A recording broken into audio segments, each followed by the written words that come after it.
a peacock over there. Okay, go. Oh, okay. Hi. Hi, everyone. If you want to go get it, Vanessa, you can. Hey, everyone.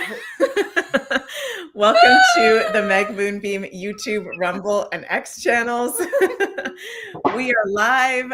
It is me, Meg Moonbeam, Sunny from Pluto, and our soul sister, Vanessa Rago, coming at you right before Mars is about to be going direct. As you just said, Vanessa, we're right at the end of finally this Mars retrograde portal. Let's just start that with that. Actually, before we get into anything, have you guys been feeling this Mars retrograde that we've been in? I think so. Well, we postponed this show. Like we planned this show like 4 different times and it didn't work out until the very last day. So that in and of itself is interesting. Yeah. Mm-hmm. When was the original time we were supposed to do this? We did our January 13, I think. Really? And then we rescheduled for February 13th, and then I couldn't do it. And then now we're here because I couldn't do it. It's all my fault, you guys. Yeah. Our last live stream altogether was the one we did this 2 months ago, right when we got back from our girls' trip. That's crazy. In Arizona. That feels like that just yesterday. 2 weeks later or something. Or maybe, yeah. I don't even know. Yeah. So if you guys didn't, if you guys didn't check it out and you'd like to hear all about Saturn return, Saturn in Pisces, we did a Real Talk live stream. That was, we've got Luke here. Hey, Luke, nice to see you.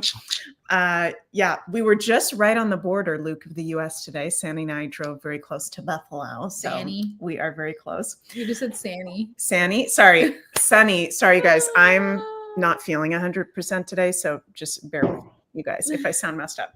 So yeah, this is our last live stream, the Saturn in Pisces Real Talk we did. And now we are back. And now we are talking about Pluto in Aquarius, a cosmic perspective from Aquarius and Scorpio, the rebels of the Zodiac.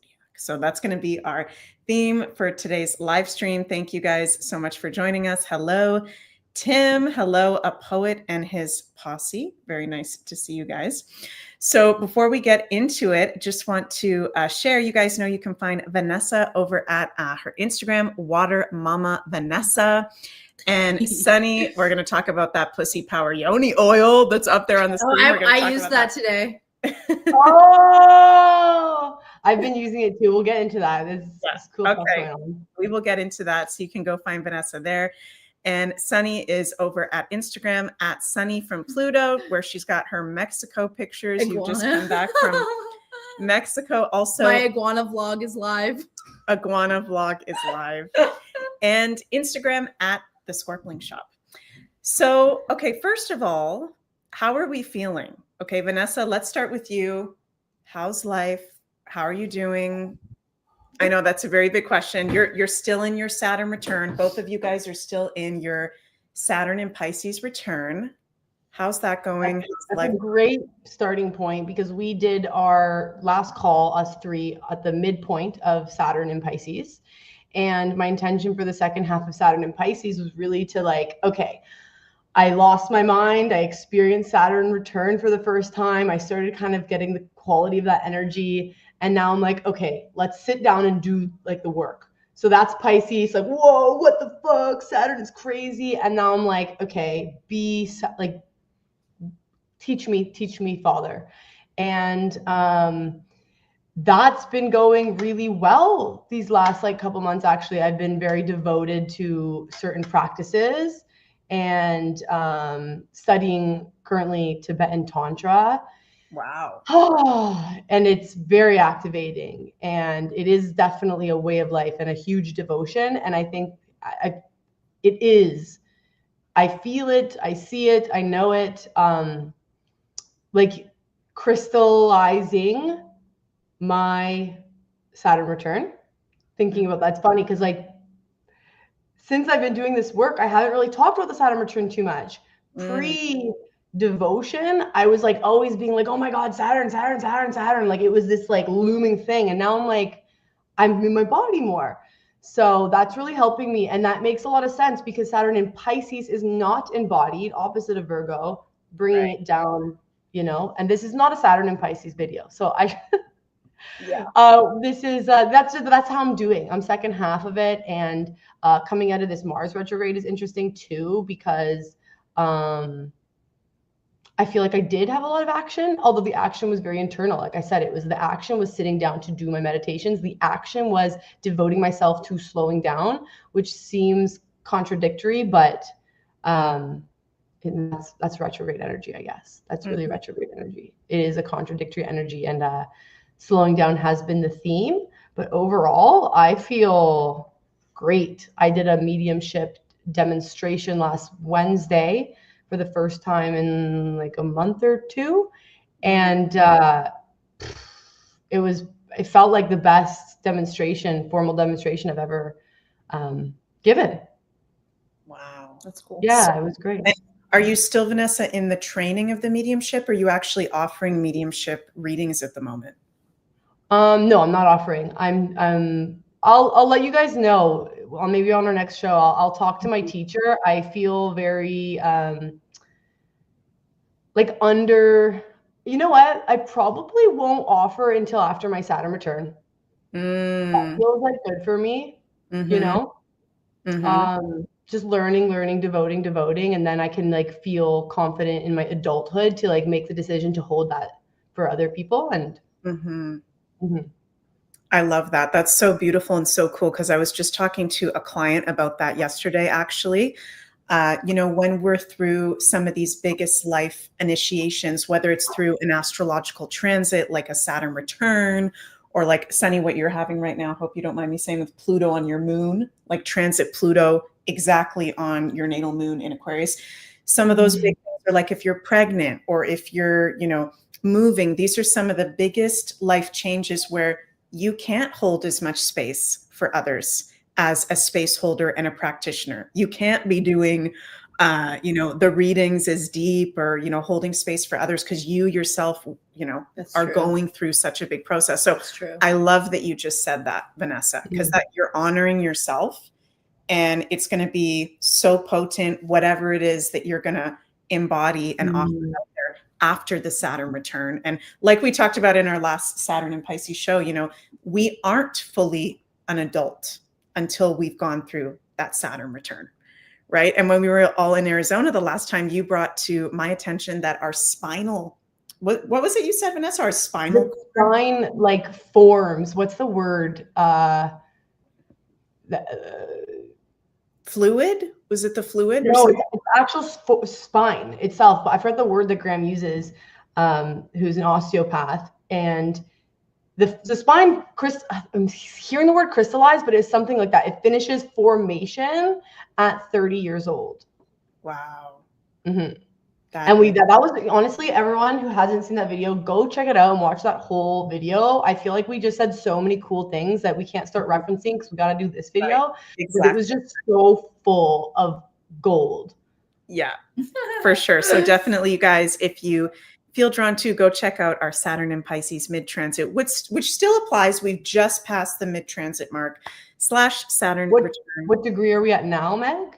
I think Saturn's at 19 degrees or 20 degrees. Isn't that her? Is that yours? 19. You're in your exact Saturn. I was going to mention that because your Saturn is 19 degrees. Oh my God. I have been trying to figure out when that was. Remember, I was like trying, and I texted you guys. I was like looking for the link. Guys, you're exactly. I just feel like I passed the test because I'm feeling great. Really? Whoa. Yeah, like I've been devoted. It's like I got it. Like it clicked. I don't think it clicked for me yet. And I'm like 2 years deep. That's okay. Yeah, Vanessa, you are in your Saturn. Exact. Yeah. This is your final. Dude, what the fuck? We're doing this show in your last week of for the last time for another. Whoa. It's never going to go. Okay, okay. Can you guys just hold for a second? I'm feeling some grief, actually. That's okay. Yeah. I'm like, I thought I had like 2 more retrogrades. I can't read. I can never. Yeah, because your Saturn is 19 degrees of Pisces, right? Wait, tomorrow I'm done? Like literally today I'm done? Tomorrow it goes into 20 degrees and you will not have exact transit Saturn on your Saturn until your next Saturn return when you're like 57. Guys, what the fuck? That's so weird. I thought I had like a lot of time left in it, and it's Well, Saturn is still in Pisces, so it's not like exactly right on. Yeah. yeah, I know, but I feel like connected to the degree itself. Yeah. Mm-hmm. And like that's super interesting that like because I thought I was gonna lose my mind during it, but I actually the last time it was in my degree, I actually sat down and did the work, and I'm feeling good about it. Wow. Whoa. Dude, okay, this is what I have to say for anyone watching, especially if it's a Piscean thing, because that's very psychic. Mm-hmm. You know what you have to do. Because I knew what I had to do. I know I need to meditate every day, and I need to take it. And it's more than just a few deep breaths. Like I know meditation is a huge thing for me, and I just couldn't sit down to do it. I don't know why. Finally did. Long story short, and life started to click. And here I am in my last freaking day of it. Wow. That's wild. Well, I'm so honored to be here with you guys on this call. Oh my God. That is sacred. That is so special. Yeah. That is so synchronistic and so magical.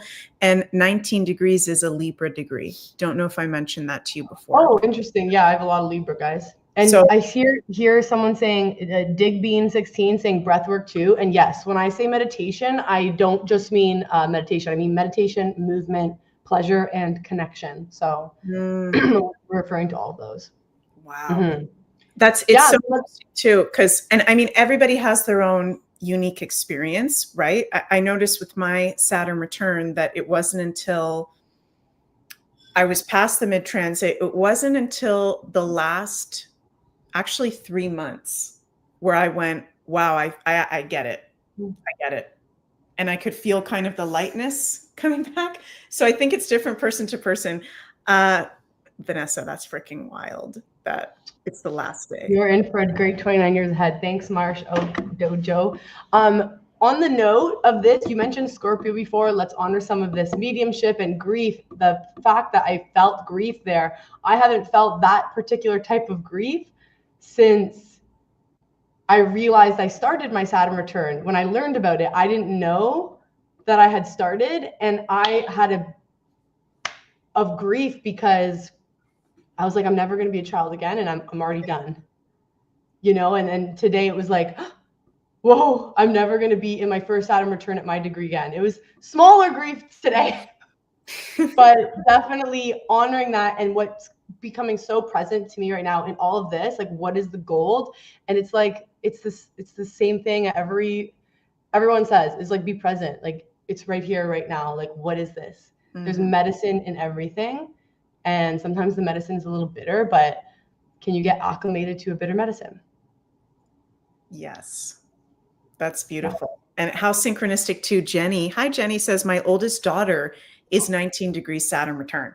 So how crazy, Jenny, your daughter, it's also like Vanessa, her last day of having that exact return. That's wild. So Sunny, how are you doing? You know, you're still in the Saturn return. You've been having some big breakthroughs lately. How are you feeling? Have you? I think so. The Aquarius moon is like totally engaged right now because I don't know how I'm feeling, honestly. I don't know. I'm kind of like disconnected. I think there's a lot going on and a lot that I'm processing. And I like what you guys were saying before about like how when you're going through really big transitions, it's like hard to hold space for other people. And I've been thinking about that a lot because sometimes I feel guilty lately because like there's so many people that want to connect with me and that I have been more connected with in the past, and that I do respect the relationship and the friendships that we have, but I haven't had the energy to really like deepen any or really give myself or communicate with people because there's just my own thing going on and I just can't. And sometimes I feel bad, but I just don't have the energy to just be like, hi, how are you? And have like a 4-hour phone call with somebody that I haven't seen in like months or years. It's just, it's like a lot for me. How am I feeling? I don't know. I feel like I'm kind of just like floating by and like letting things happen and kind of trying to make things happen. I think the Mars in Cancer probably has thrown me off a little bit because I have Mars in my first house in Leo. And when Mars was in Leo, I feel like I was more confident and more productive and more independent and more in my own energy, and like had a schedule and like a concrete plan of what I wanted to do and what I wanted to create. And then it's in Cancer, so I'm kind of like, I don't know, yeah, going more learning from other people's emotions, I guess, and like how they make me feel. So I don't know. I'm not like, I don't feel like very like direct and like bright right now. I don't really want attention on me. I like being in the background. I like doing the work that I'm doing in the background. I haven't been like very vocal online and stuff like that, or haven't been showing myself. And yeah, I'm just kind of like floating in the background and doing background work. So that's what's going on. So that's interesting, like very Aquarian, and your rising is Leo, opposite of my rising Aquarius. I know. But your moon is in Aquarius. Yeah. And so you're kind of like, and the Pluto's on your moon. So it's like activating the opposite of your rising. You're like, what the fuck, dude? Like, I want to show up how I like to show up. Mm-hmm. Well, it's always like that for me though, because I always have an Aquarius moon. So it's always like kind of contradictory, because most of the time I don't really want to talk. Like, I'm the person that like, I like going to parties, but I don't want to talk to anybody. I like dancing and I like entertaining, but I don't want to have to like, I don't know, give anything else in that. Like, this is me. I'm going to be me and express myself, but I'm not going to like, I just want to do my own thing. Leave me alone kind of thing. Mm-hmm. It's always like that. It's weird. I was thinking about that today. Do you feel like that is more of your Aquarian side? I think so. I don't know. It could be Scorpio too, because Scorpio, I have a lot of Scorpio. I don't know. I'm just all fixed. So everything the fixed signs are very intense, very strong personalities. And I have 3 fixed signs as my major placements, including intense Scorpio stellium, plus my Mars also in Leo. So it's just like, I always feel like I have these like 3 different, like very intense personalities that are just like kind of all contradicting each other at all times. So it's kind of confusing. And Aquarius is also very detached, but they also feel everything, which is weird. Mm-hmm. There's a lot going on and I don't know how to explain it. And then there's the whole world, and then everybody else. Like, I just don't know what's going on half the time. I don't know. So question about the Aquarius. Big question about it, because there's schools of thought that it's detached. There's schools of thought that it's very social. Mm-hmm. It is very humanitarian. Mm-hmm. Is it like a shadow being detached? Or is it like, what is that from your both of your perspectives? I'll speak on it first, and then maybe Sunny, you can. So for me, it does resonate with me that Aquarius is a sign, first of all, that rules weirdness. Okay, so it is the weirdest sign. And sometimes people get upset when I say that. They're like, I'm an Aquarius. That's mean. I'm not weird. When I say weird, that's not a negative thing to me. Is a synonym for interesting, actually. Right. Interesting. Unique. Innovative. Unique. I see memes sometimes that I don't know how accurate it is, that the origin of weird was actually a very magical connotation, and word. To be weird was like, oh, that's a magical person, actually a medicine person, something like that. So Aquarius is weird. It's social, it's the community, it's freedom, it's utopia, but then it's also the hermit that lives on a freaking other planet. And it's weird because it's both. Like, how do you hold both? It's a very weird thing to do. But it's also, I think, because it's the second last archetype, it's the second last sign in the zodiac, where Pisces, the 12th sign, is the spirit world and that which is not of this world. It is totally, it's interesting because Pisces is detached from the physical, but completely attached to the emotional and the spiritual level. And then Aquarius is like the in-between from all the other signs connected to the physical, and Pisces, which is not. So it's like part social and the humanitarian, and the highest kind of expression of being a human. That's how I see it. But then there's that detached part of maybe closer to Pisces of, fuck this. I just want to be on my own. None of this even matters. Goes into the rebel archetype a little bit, the kind of like, fuck this. right? Does that make Pisces sense? are very emotional though, but yeah, Pisces are, but it's a they feel everything, detachment. but they want to escape. It's a different type of detachment. Right. They like want their escapism is like numbing what they're feeling. Yeah. Yeah, it's like they don't know what to do. Like it's not the shadows. Like we don't know where to. The Pisces doesn't know where to put the energy. Right. Whereas like Virgo is like form. Pisces is like, okay, here it is, and they'll just keep spinning and spinning and spinning. And it's like, bring it down, baby. I think that's sorry, but I think that's why like Aquarius is like known as like the water bearer, because Aquarius is very objective. It understands all things. It sees all things. It is all things, and it's not afraid to be expressive and to be unique and to experience all those things. But it also knows at the same time that everybody else is allowed to be that too, or is all things and whatever. So it's like they're kind of like, yeah, like an in-between. It's like I always feel like I have one foot in the present and like one foot in the future. And it's like you're a water bearer because you're objectively understanding and holding space for other people to be just as expressive or just to exist at the same time. I don't know how to explain that. Right. No, that makes sense. They're open to all perspectives. And one thing that I've learned about Aquarius too, I don't know if it's because I'm super fixed, but I'm open to everybody's beliefs and opinions. And I can see and understand why certain people think a certain way, but it doesn't like change my opinion. Where again, going back to Pisces, if they hear someone's opinion that's like very valid, they're like, oh yeah, that makes sense. And then they hear another person's opinion that's completely opposing and they're like, oh, well, that makes sense too. So they're just always like, ugh. But Aquarius still has like a firm stance because they're like strong within themselves, I guess. I don't know how to explain that. Right.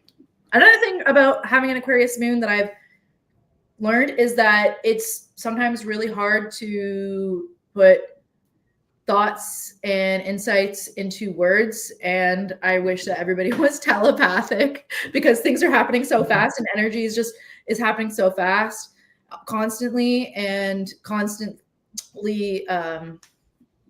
like downloading information at all times. And it's like, I don't know how to even say what I'm okay, like. Your Mercury is Leo. What's your Mercury? Libra. Oh. Do you have Mercury in Libra too, Vanessa, or is it in Scorpio? My Mercury is in. Your Mercury is in Libra. Yeah, Mars and Venus and all that. All your sexy planets are in Scorpio over there. Oh yeah, baby. Yeah, Sunny in my chart is like very different and also very similar. Like in the sense, like what I find very similar is that we have really intense things. Like I have a lot of Libra, a lot of Scorpio, a lot of 8th house. I don't know about the fixed. I haven't really gotten into that, but like Sunny has a lot of her things. But they're not necessarily the same. I mean, we overlap with the Scorpio. I'm not a Scorpio sun. I'm a Scorpio. I'm a Libra sun, and we haven't even mentioned to the public here. My Aquarius placement is my rising. Right. Yeah, just to throw that out there. So Saturn in Aquarius. So I've got Saturn at home in Aquarius, Moon in Aquarius, and Aquarius rising. So I'm happy that you just said that because I want to get into that. Yeah, so our actual placements and the expressions of those placements. And let us know in the comments, you guys, if you have any Aquarius placements and how you see that expressed, if that resonates with you. Or what house your Aquarius is in. That's been a big theme since Pluto went to Aquarius. I was like, when that was happening, I was just feeling like, whoa, like the next 20 years are going to be major. And then when I realized, like I put 2 and 2 together of it being my first house, I was like, oh, that would make sense because like I'm showing up, like I've kind of looked at how the different houses manifest in the Pluto in Aquarius. And it's like, yeah, the first house is a leadership house in terms of this transition. What houses are you guys, you women? For me, it's my 10th house. My 6th. 6 of, okay, guys, I'm the least astrologically apt person on this call. So can you remind me of those? Yeah, it's all good. So for you, it's the biggest freaking deal, right, Vanessa? Because you are Aquarius rising. The first house is the foundation. It's the start of the astrological chart. So it's excuse me, your foundation, yourself, your identity, how you show up, who you are, how you're seen. So that's it. So it's a total, right? Pluto is the total transformation of who you are, what your role is going to be out there, how you're seen, what you identify with. Like, what the heck am I going to turn into? I really like what I identify with right now. When I say what I identify with, I don't mean that in a I'm a man. That's not what I mean. No. That's no. Yeah. Guys, I love my yoni. Okay. Yeah, loves it. She's We're going to talk about the pussy oil in a little bit. No, oh my God, no. So, okay. We'll get into houses, but I want to talk about, our actual placements, because we've all got actually a major Aquarian placement. Vanessa, let's start with you. So with your Aquarius rising, does that resonate with you being an Aquarius rising? How do you see that express? Have you always felt like you've been in your Aquarius rising, or did you feel like there was a certain point in life that activated for you? What does that mean for you that you have an Aquarius rising? I love this question. I'm actually really excited to answer this question, but I'm also really, what does Digbean say here? A butterfly? What does that mean? Oh, because what you're going to identify with or something? I don't know. I don't know. But yeah, that's beautiful. I love to call the yoni is speaking. And I just want to like give presence to her, because in Italian, we call the yoni, which is a Sanskrit word for the whole womb space, farfalla or farfallina, like a little butterfly, and my name means butterfly. So he said that when we were talking about that, and I was like, okay, cool. Thank you. Bringing it back to Aquarius rising. What does it mean for me? I always feel like it's been active. When I discovered what it was only a few years ago, when I was getting into astrology, I was like, oh, and I actually like hugely identified with it because it made sense. Like, Sunny was speaking about how like it's, so to speak, the emotions, the heart, the moon is very weird for her. I don't have that in my moon. I felt fine. On the outside, I was a huge weirdo. Like in high school, I was wearing like art pieces on my body, and I was like all over, had all these different friends. And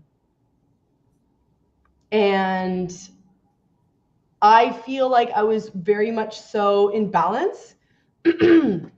Like when you were talking about the hermit and the humanitarian, that swing was perfect for me growing up.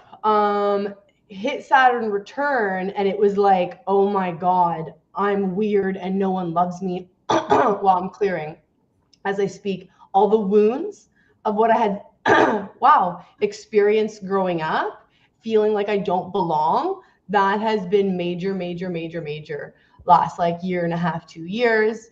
And coming to the surface, like we talked about earlier, I've been doing my work.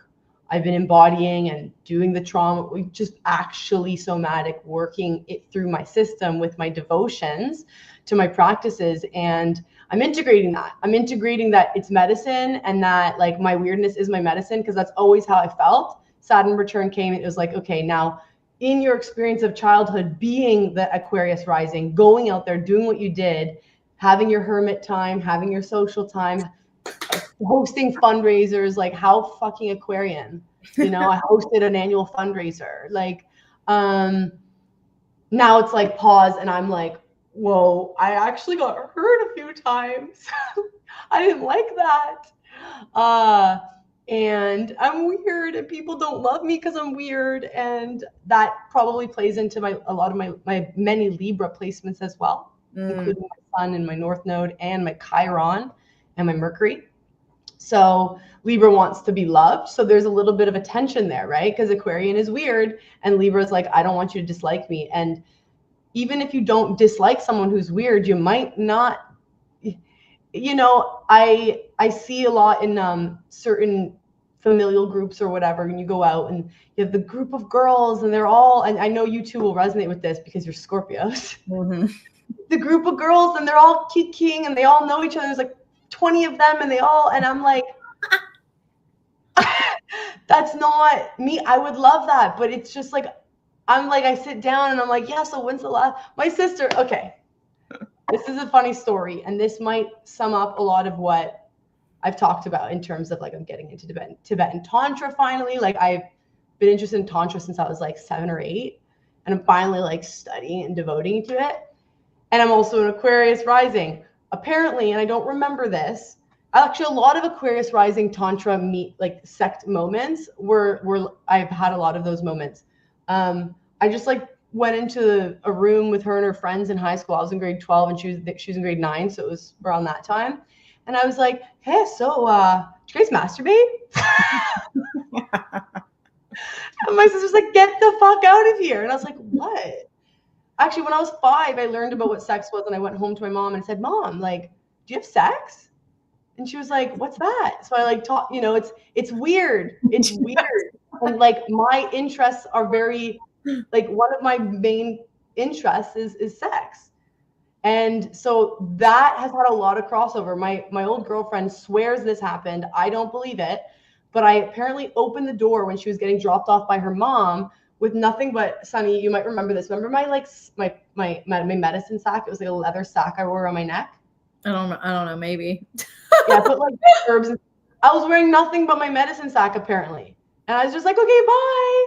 And like my old friend was like, dude, like you did that. And I was like, that sounds really extreme, but like, did I actually do that? Because it just felt normal. That's what feels normal to an Aquarius rising anyway. But also you have your Venus in Scorpio, which is also very, very sexual, and Mars in Scorpio too.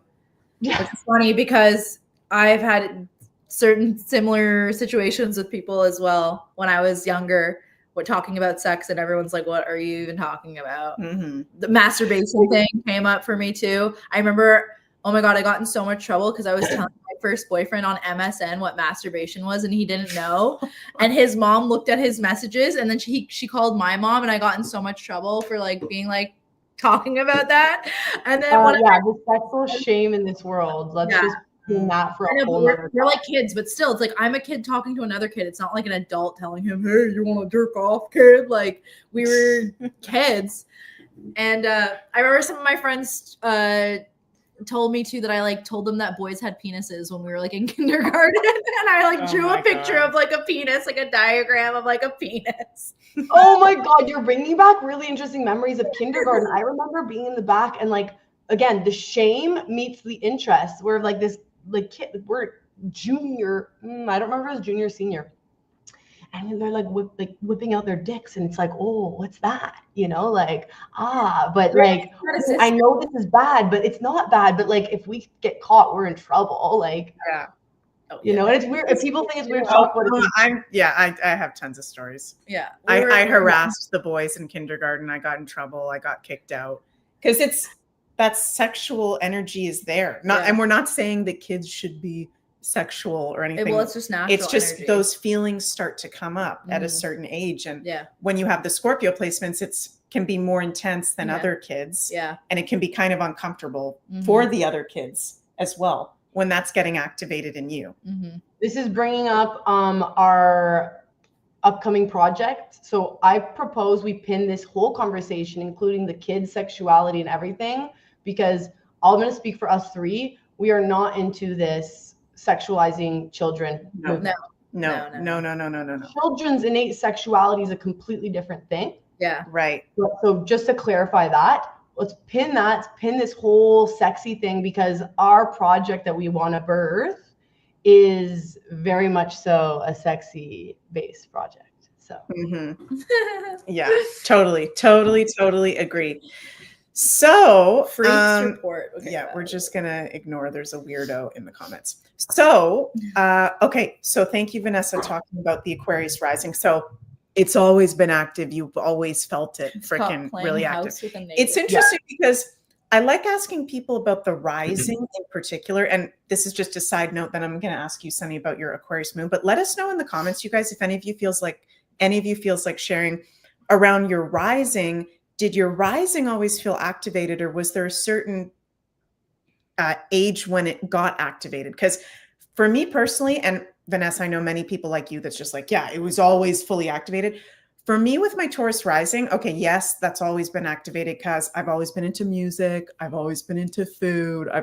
But I feel like my Taurus rising got full-blown activated when my Saturn return happened. And I don't know why that happened for me in particular, but I have heard Taurus is slow. Taurus is slow. That's true. I have heard some other people say that too, that it wasn't until the Saturn return where they really went, actually, I am this rising sign very much, or it got activated more. For example, like the whole thing around Taurus with nice things and comfort. Like up until my Saturn return, I didn't really give a shit about that actually. What's your North Node? Sagittarius in the 8th house of Scorpio. Laura says, yes, Meg, interesting. And DigiBean says, I feel my Aquarius rising was activated in my 30s. So I think it's different. We're all unique. I think it's different person to person. But yeah, I really noticed a shift in, you know, I'd rather stay at the nicer hotel, or I'd rather get, you know what, I'll buy the better quality sweater instead of buying that one that's going to break down in a year. Like the Taurus just fully kind of activated. But anyways, that's a side note. And I'm curious to see what you guys think with yours. But Sunny, with your moon in Aquarius, okay, the rising is, it's how we look.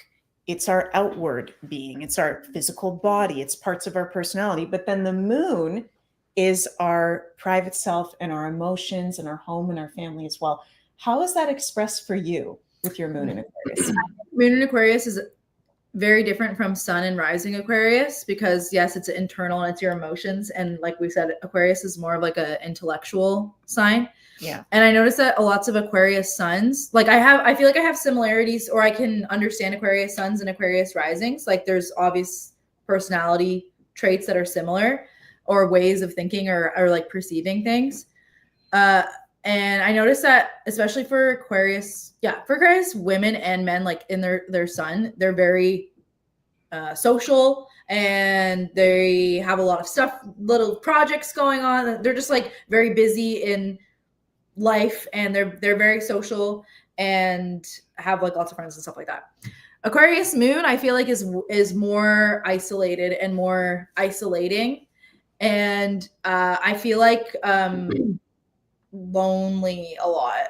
There's like a lonely feeling to having the Aquarius moon. I feel like I can understand people a lot of times, but I feel like I can relate to most people, but I feel like a lot of people cannot relate to me. So I think it's kind of lonely. I also do think as well with the Aquarius moon, it does come out in my appearance in like subtle ways, maybe like the things that I choose to wear, or like colors that I like, or like styles that I like. Sometimes I like to wear like oversized clothes. I don't know if that's like the Scorpio with the Aquarius mix. It's like the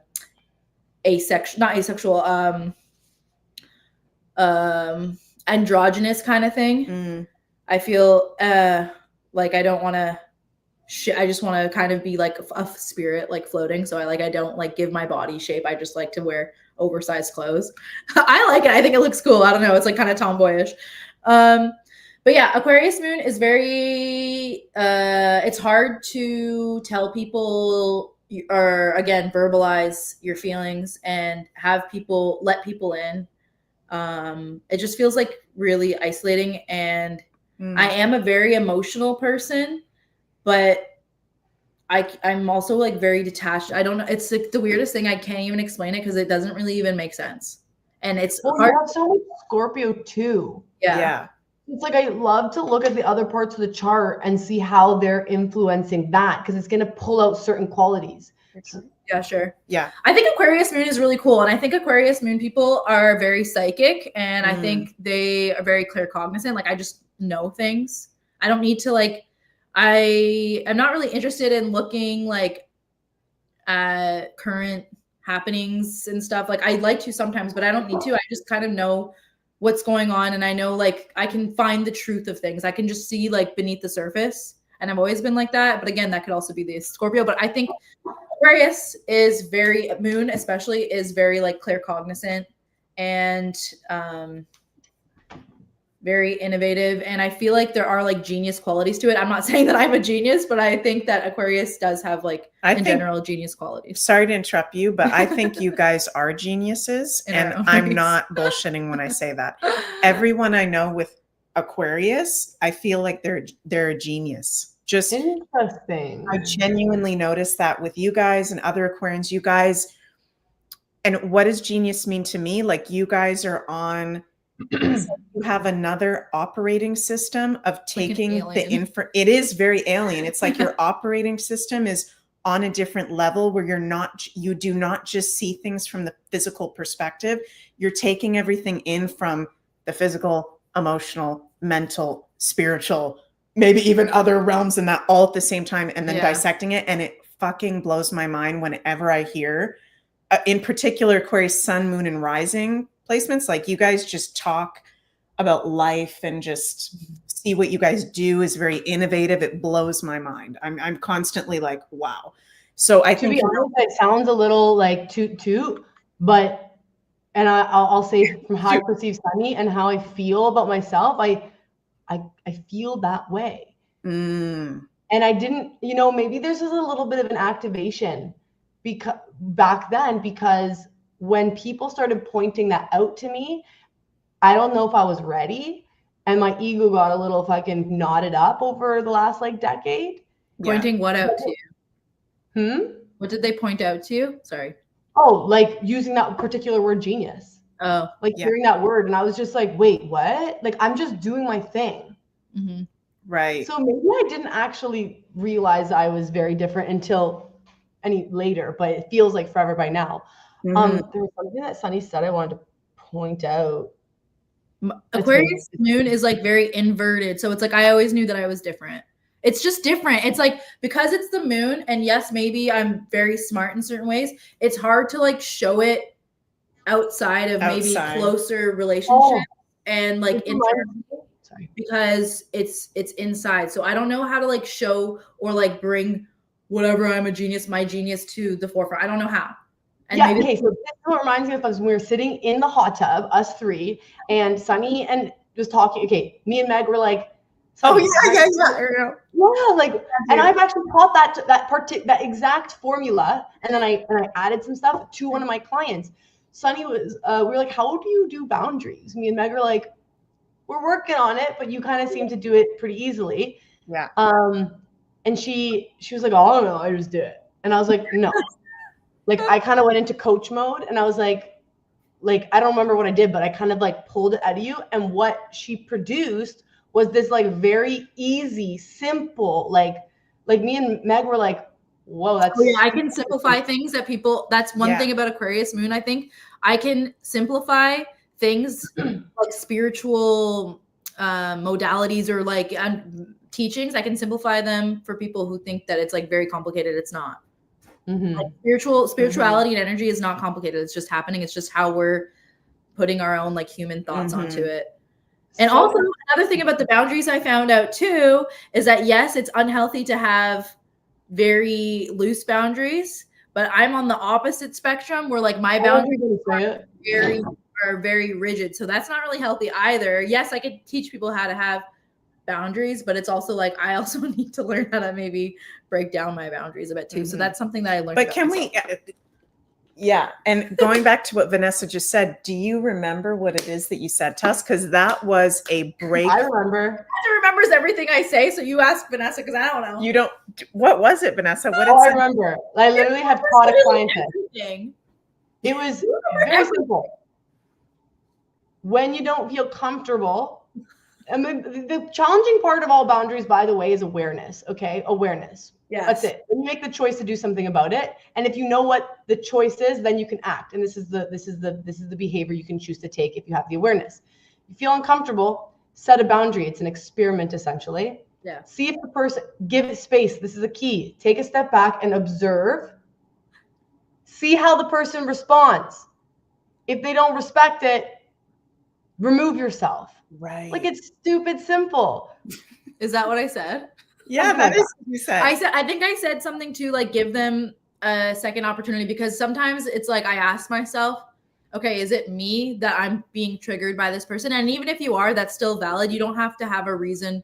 You don't have to be around somebody if they make you feel uncomfortable, even if it's because of your own like wounds or issues or whatever. But yeah, sometimes I think, okay, am I like jealous? Because that's something that I deal with. Am I jealous? Am I envious? Or like what is it about this person that I'm not feeling good about? So I try to give them I still have the boundaries up. I try to give them a second chance while enforcing like, okay, what are my boundaries? Yeah, exactly what you said. See how they respond. And if they're cuckoo crazy, like not respecting you and all over the place and whatever, then it's like, okay, then you have to like seriously like enforce boundaries either by telling them or just like removing yourself completely. You know, something that's very clear to me right now, Meg, you're Saturn and Aquarius, Right. Daddy Saturn, Aquarius, wisdom. Astrology. We're talking about boundaries. What? Yes. Astrology. Aquarius was astrology. Oh, interesting. Yeah. I didn't know that. That's cool. Like the fact of the matter is that there's clear cognizance and like psychicness and whatever. And then we are also human, right? The Pisces is like, oh, I know all the spiritual. It's like, okay, but can we bring it down? And what you said there is like giving that second opportunity, reminding me of something I did today where I was upset about something. And instead of communicating about it right away, I was like, you know what, I'm going to give this the 24-hour rule. Because I'm such a good, like, I know how to communicate. I know how to do it non-violently. I just, Scorpio, like, bing, bong, boom, let's get to the, like, Scorpio Mars, like, let's get to the conflict right away. And I said, you know what, no. And I think that that was the Aquarius Saturn, actually. Like, my Saturn is Pisces, but you saying that the Saturn and Aquarius have that relationship, the father said, no, chill out, take a step back. So when Sunny was talking about her moon saying, hey, I know how to take a step back, give people a second opportunity, that's very like Saturn. It's like, we're all trying here. We're all trying, we all make mistakes. But you know, something very interesting that I learned from an old friend of mine, his dad said, I give people 2 opportunities, you know, like 3 strikes you're out. He said it's 2.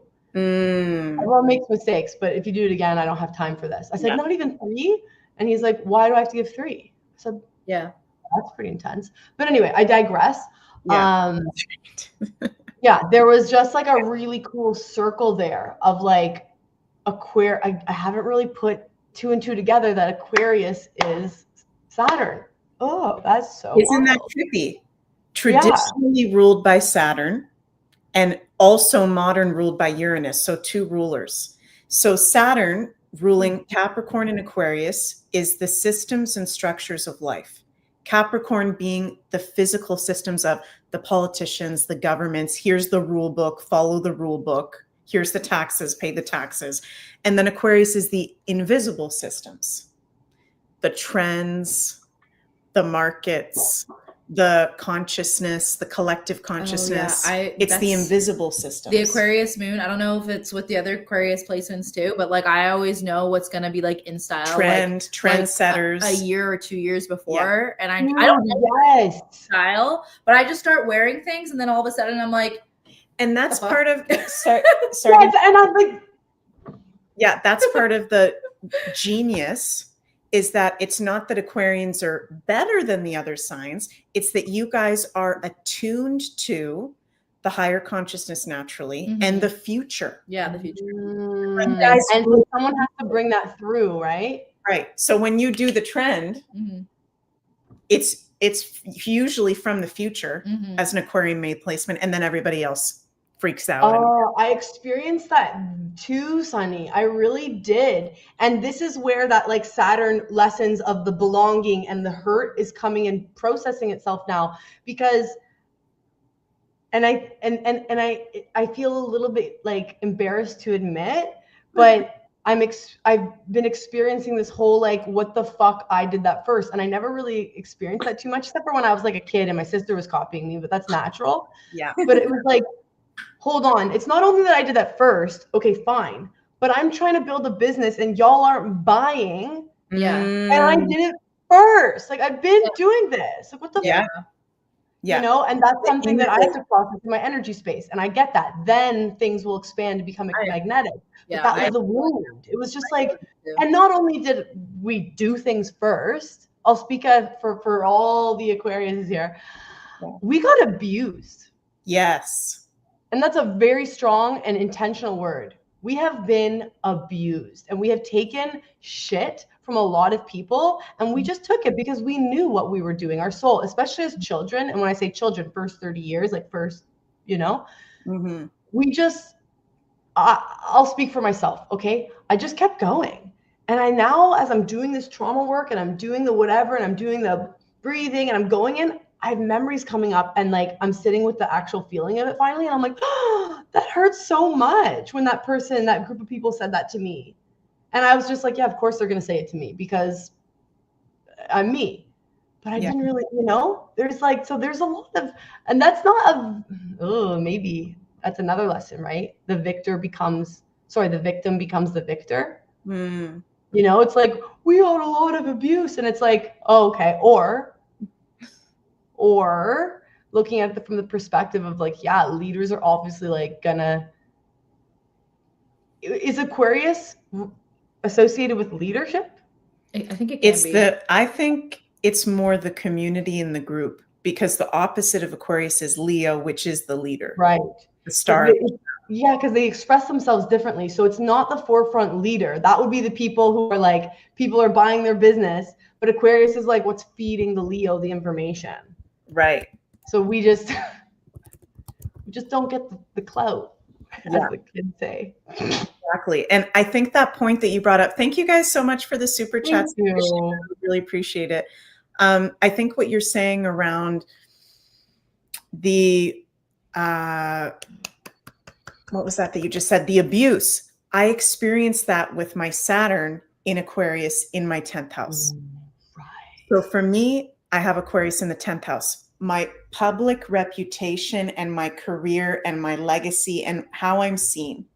So when I had my Saturn return a few years ago, speaking out starting in April 2020, and I'm fucking crazy, and I lost pretty much all my clients, and Sunny and I were at, freedom protests with like 20 other Canadians, and it was getting abused and taking it as that Aquarian kind of trailblazer energy, like, no, we have to do this. We have to be the humanitarians. We have to be talking about this, right? We need to be rebelling against this.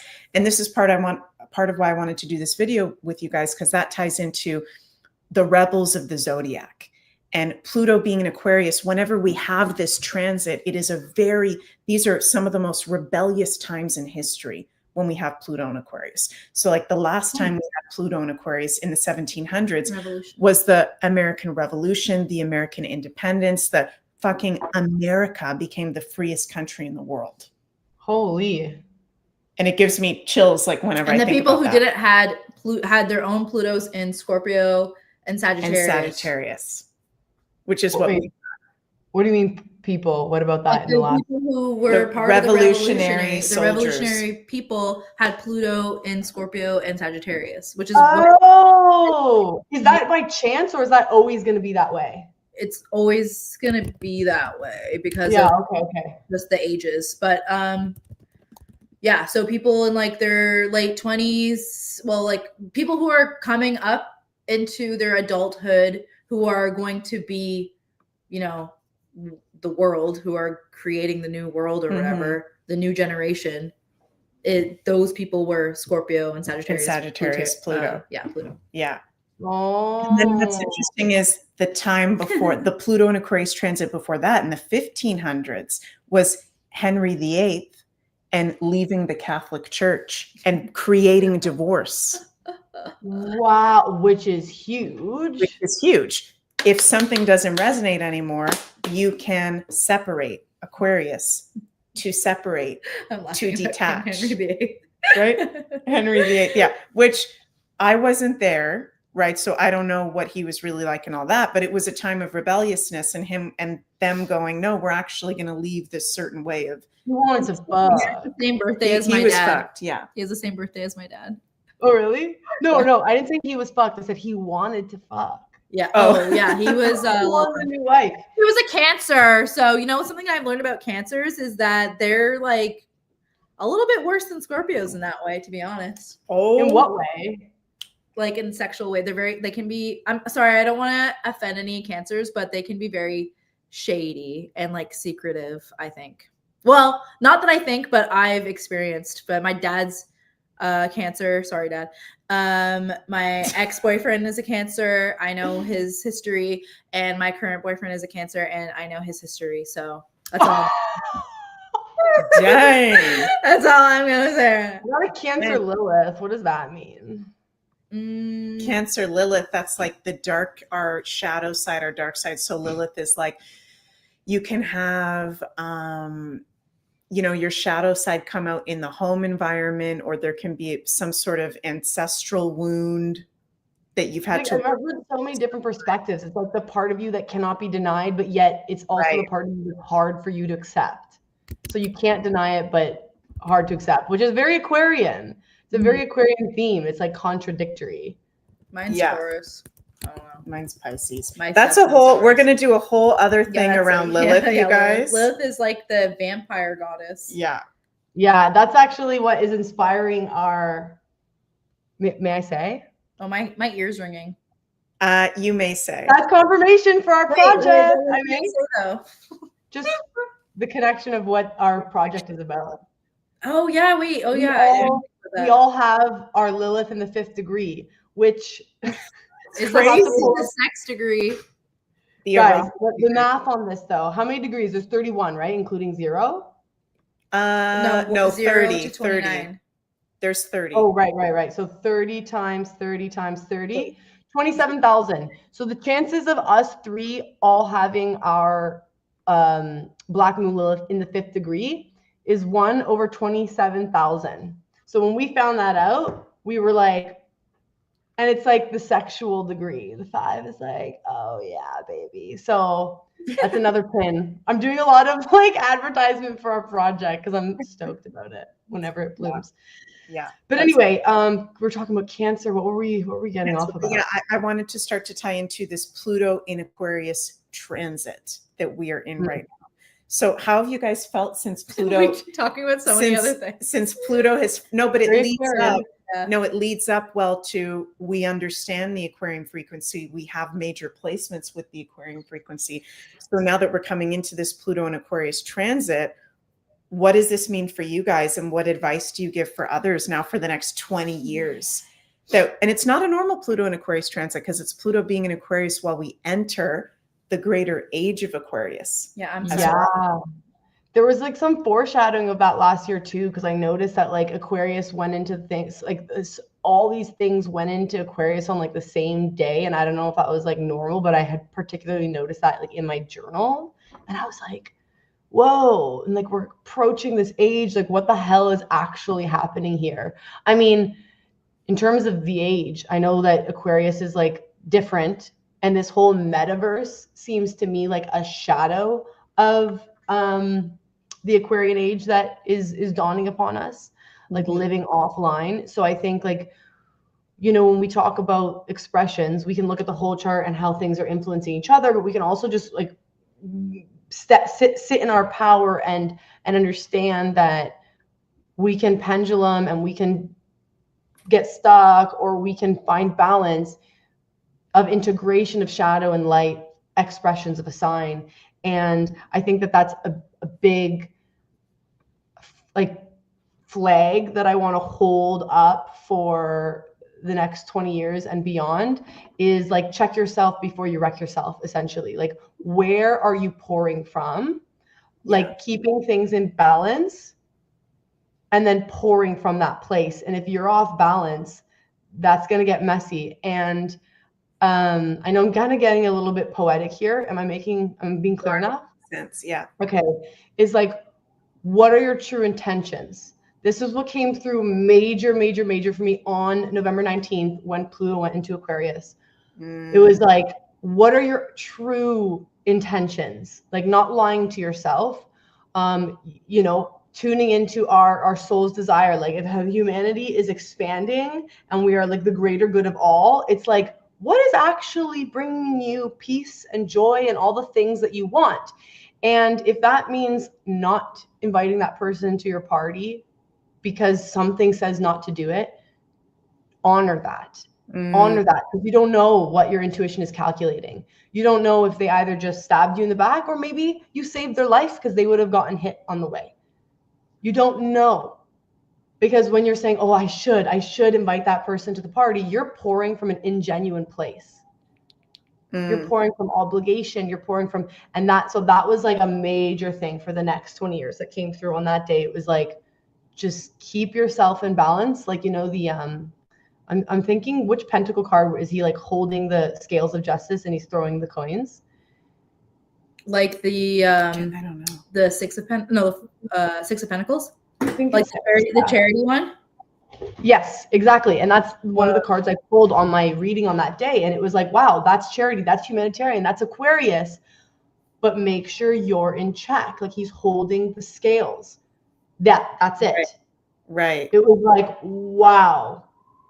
Check yourself before you wreck yourself, and give from a place of fullness and give from a place of balance. And like, yeah, sure, Libra over here is talking about balance, but I mean, it's integral. It's integral to the system. We need to have balance, or else we're going to like swing and sway and get stuck in the shadow or the light. We're going to bypass, or we're going to decay. And if we can be in balance and have momentum and movement, then we can really see how, like, we can really like experience, like actually experience here on earth, like humanitarianism and oneness and fullness. And the irony here, and again, that Aquarian theme of weirdness, the irony is in the feeling of expansive oneness, we must contain ourselves and take care of ourselves and differentiate ourselves from other. So in order to be true humanitarian, I need to know what I care about. I can't give my coins to every project. That was one of the things I hated about, you need to educate yourself about all these different movements that Instagram tells you to educate yourself. First of all, don't tell me what to do, Aquarian. And second of all, no, I don't, because I actually don't have passion for that subject. I have a lot of passion for this subject. And if I try to educate myself when I don't care, I'm wasting my precious resources. Also, what are you educating? What criteria is the education coming from? Like, who is creating the criteria? I mean, and like, who wrote the information, and like, what are the resources and what are the sources? And that's another thing about Aquarius. Aquarius reads through the lines. Aquarius is like, that doesn't feel right. That's fucking bullshit. And I don't care.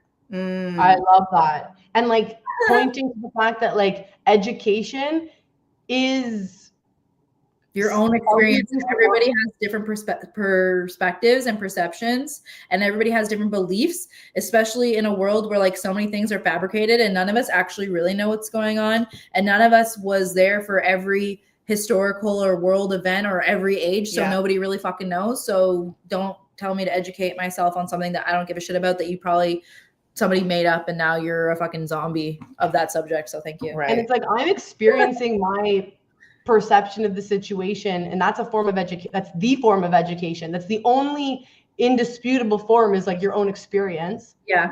Really. And observing what's going on, I'm educating myself. Let me tell you. Like, I am seeing Wagwan. Yeah. Wow. Yeah, exactly. That's Aquarians, like very observational, like learning from people, what people like, just reading people's energy, facial expressions, like their movements. And it like, sometimes people can like, I don't know, literally do anything. I don't know, scratch their face or like twitch their eyebrow a certain way. And like, it like I don't know if this is the Aquarius moon or Scorpio, I don't know. It like takes me into like their brain, and I like understand psychologically why they did that and like what they're thinking of like in that moment, and like what happened to them to like make them do that. Like, it's so weird like that. And it's like, all you have to do is look around. Like during the Corona stuff, it was like, I was looking around, and then I went on the computer, or you look on the news, and it's just like, okay, turn the news off for a second. Yeah. And then go outside and like look around and just live your life and breathe the air. It's like, none of that's real. None of that's happening. I'm not experiencing that. So what the fuck are you talking about? Right. It was. I know, it's not actually happening. Yeah, it was all just like propaganda coming off of the TV, and people were like, "Oh my god, holy fucking shit!" And it's just like, and then all these rules were placed, and I'm like, what? I don't get it. No. Yeah. This isn't right. It's not natural. True. It doesn't feel right. No. Makes no sense. And immune to mind control. Yeah. Like Aquarius, what is actually for the good of all people? Right. So the fact that this COVID pandemic thing happened right before Pluto in Aquarius, and who knows when age of Aquarius starts, like very soon relatively, Yeah. is very, what a gift.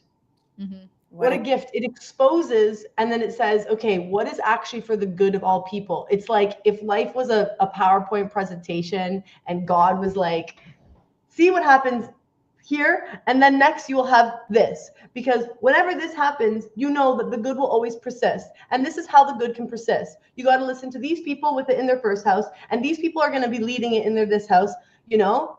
Yeah. Well, Pluto in Aquarius is interesting because, like we were talking about before, every sign has a shadow, and Aquarius is the future, and it can be very strange and uncomfortable things like the, I don't know, brain chips, robots, weird scientific experiments, biological experiments, the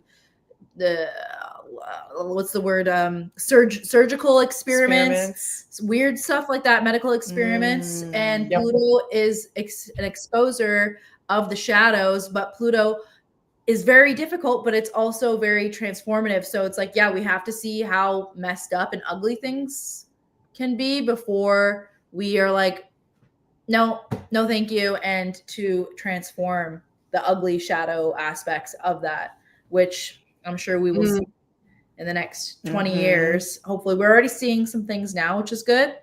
But I don't know, are we going to be in this split? I feel like we kind of are in a split a little bit, but I feel like it's not fully split yet because a lot of us rely on technology, and there's a lot of, there's poison in all of our freaking food. Yeah.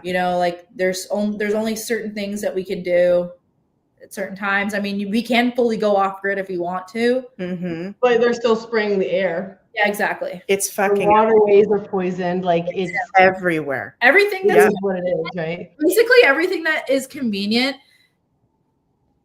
is or can be bad for you in certain doses. I'm saying can be for things like, let's say the internet and technology. Okay, it's great. It's innovative. It helps us connect. We wouldn't be able to do this now. People wouldn't be able to watch us now. It's really cool. But if you're like addicted to the internet, and then like, let's say how far your curiosity goes and how far you take like what you're looking at and the content that you're looking at online, like that's not good for you. Right. But, and that's where it's coming into that, like, what are you embodying? What is your own experience saying? And the balance, like you were talking about. And that's like, what is in the world? Everything's so extreme. Everything's either like this far left or like this far right. Yeah, like, can we hold both together? Like it's either this or this, and it's actually when you're in balance, you're holding both. Yeah. And when there's too much of something, it's quite obvious because things are not in flow. Like from like parking, where we're in Canada right now has an insane amount of snow, most snow in years, and it's quite awesome. But I notice when I'm not in balance, like I have a parking spot, and to get into it is quite a maneuver. But when I'm in flow, one movement, done. And when I'm not in flow, it's like your life will show you. Right. Yes. Just come back to this. And like, I also saw someone saying, someone said, I have no placements in Aquarius. Look to what house Aquarius is in for you and what that house governs to look at the influence in the next 20 years. That's what I'll say to that. Yes, for sure. Green-eyed crow. Yeah. Good point.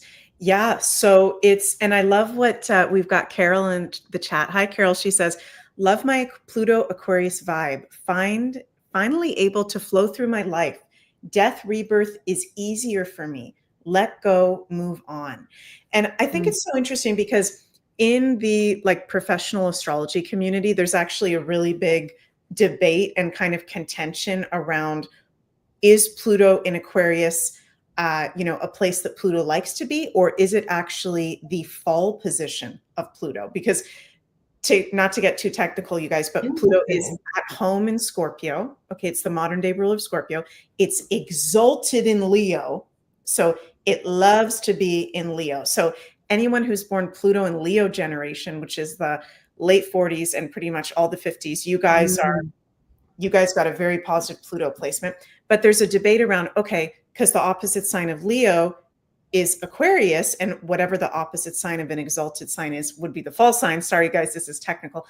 There's a bit of a discussion in the astrology community of, is this the fall position of Pluto? But that hasn't really been decided because Pluto has only been discovered for 100 years, not even 100 years. But it is always in its fall, not Pluto necessarily, but it's always in its fall when it's opposite exaltation. Usually, but then there's some people, some astrologers that don't agree with that because it's so far away. It's like a bit of a technical thing, but I do feel like I would consider Pluto at fall in Aquarius. Interesting. Okay, let's talk about that. Let's talk about like if we were to say for and against. Sorry, Vanessa, what did you say? I propose we all argue a position, like our position for and against Pluto being in its fall right now. Right. Because if you think about it too, if Pluto is at, okay, there's some astrologers that feel that Pluto does not have, Pluto and Neptune, because they're very far out planets, and it's a little bit technical, don't have a detriment and a fall position. They only have a home and exalted position. But if you think about it, because Scorpio, which is the rulership of Pluto, Pluto rules Scorpio, the opposite sign of Taurus. It makes sense that Pluto would be at detriment in Taurus because Pluto is about transformation and change. Oh yeah, Taurus. And Taurus is like, fuck that, right? So that would make sense. And then Pluto being at detriment in Aquarius, that kind of makes sense too, because not that it's going to be, fall. That kind of makes sense too, because not necessarily that it's going to be negative, you guys, but Pluto wants to go really deep in an intense, emotional, and even volatilely passionate way, where Aquarius is more cerebral and up here and let's do the experiment, but we're not going to like have a Scorpio. And ruled by Uranus, which is like sudden. Right. Scorpio wants to go deep, and deep is not necessarily sudden. Right. Oh, this is what's coming through. It's not positive or negative, this insight, but it's like the overlay is that the challenge will be that big change is happening suddenly. Usually big change takes time, deep, scorpionic, right? Let's traverse the depths. It's all happening like this, and it's like, what the fuck? Yeah, I don't know, but it's more and more when I actually start paying attention to what the fuck is going on, like at all levels of being, observation, of feeling. It's like, is the planet really going through the spiritual awakening? Right. Because that's what's happening. Because that kind of seems very Scorpio meets Uranus. Yeah, for sure. And Laura here says, shouldn't we be getting a new planet appearance soon? Yes, every time we go through a consciousness expansion, a new planet gets discovered. Trippy. Isn't that crazy? So is it actually in our orbit right now or whatever the hell? Honestly, you guys, I don't know if the Earth is flat or not. I don't know what's going on. Or is it going to like come into our orbit? Oh yeah, we talked about that. Yeah, it was like pulling it in or popping, regardless of, I think, like this the physics, the Newtonian physics of it, because it's a very Newtonian physical thing to talk about. Like, is it being pulled in, or is it like it's being burst from a black hole? At the end of the day, it comes into our awareness. Yeah, that's more quantum. That's more like expansive infinite consciousness. It's like, okay, it's in our awareness now, and now it's affecting us. But wouldn't it, okay, that's what I was thinking. I was just having that thought too, but then I'm like, but wouldn't it still be affecting us even if we're not like consciously aware of it? Because there's a difference too. There's a difference between, and this is what is so powerful about this Pluto and Aquarius transit, is it's the first Pluto and Aquarius transit that we have been consciously aware of it. Oh, that's weird. So the last time Pluto was in Aquarius, it was happening and it was activated. And Aquarius is consciousness. And there was the American independence, and there was the revolution, and there was it was happening. But now it's happening where, okay, not only is it consciously discovered, which is actually giving it more power. When was that? When it was discovered? I think it was 1930. Oh, it was 1930? I thought it was 1920. No, 1930. Wow. It hasn't even been 100 years. So now it's consciously discovered.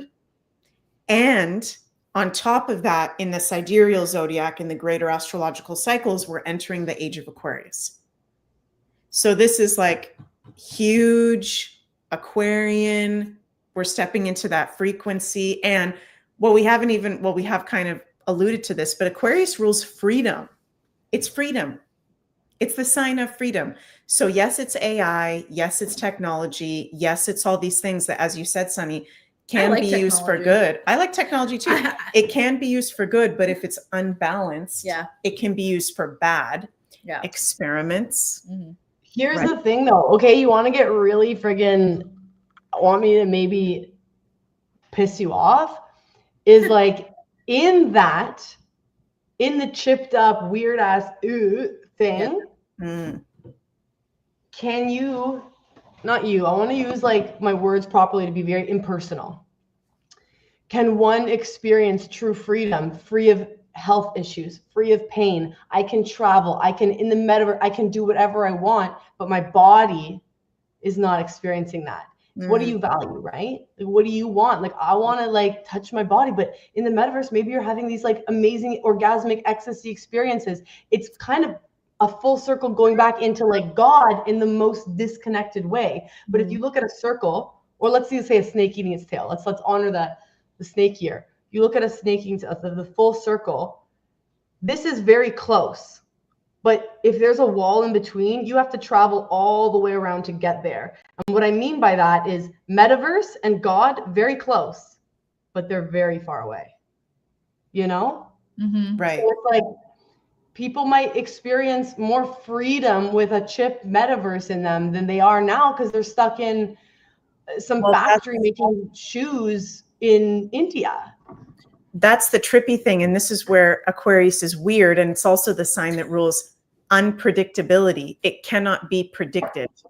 So that's what's so hard, as even for me as an astrologer, is like to map out the whole transit.